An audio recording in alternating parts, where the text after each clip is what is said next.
Hi, welcome to to.lituarture. Well, another class I took in the fall of 1974. Some of these classes are very important for you people. I've always loved to be an actress and everything. I always enjoyed every minute of it. It was Introduction to Literature. It's another English class that I decided to take. There's not many photos of it I can really show you, just maybe a few. Let me see, and then we'll get to talking about what Introduction to Literature really is. It's an English class. Here we go. Look how pretty that is. Introduction to Literature. See, many little read. It's very interesting because I decided to take it as a theater major. I took a lot of classes. My parents really saw me because I was so busy with classes and rehearsals. So let's find out what Introduction to Literature really is and how wonderful it is when you major in theater. You have to take all these classes because it really helps with the theater, obviously. Okay, let me see now. Let me go all the way back. Introduction to Literature is a broad term that encompasses various forms of written works. Wow, including novels. Wow. I believe I took an introduction to novel class as well, probably.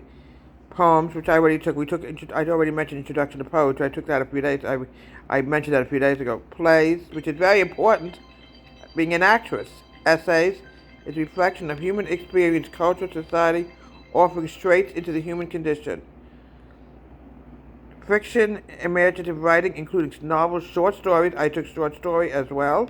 Poetry I took.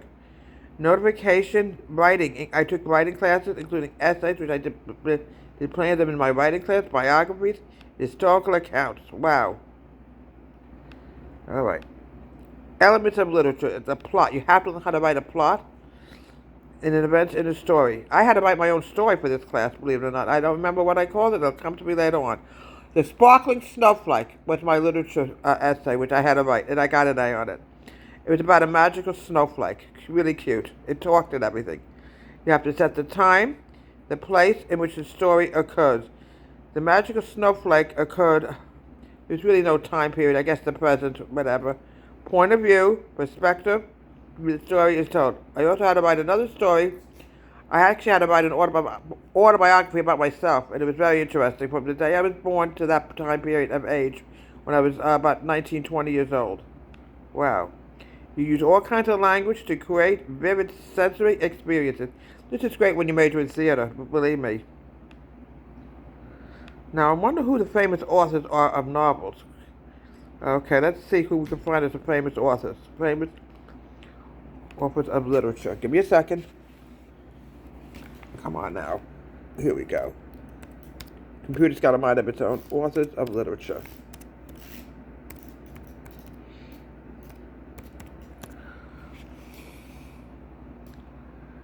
Here we go. We got plenty of millions and millions of authors of great literature, including plays. Charles Dickens is one. He also wrote Oliver.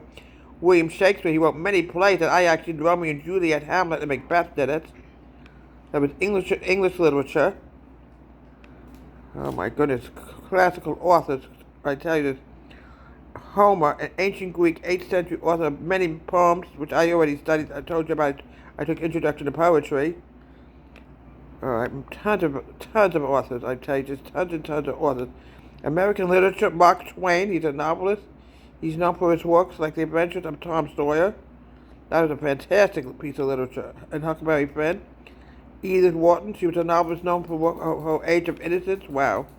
Scott Fitzgerald was very well known also for The Great Gatsby and The Tender of the Night. World literature is Leo Tolstoy. He wrote the novelist known for War and Peace and Anna Karenina. Wow. There's just so many of them, folks. Modern authors, wow. J.K. Rowling, a British author of Harry Potter series. Isn't that something? Harry Potter was actually literature. Did you know that? From Deborah H. Theater, have a great day.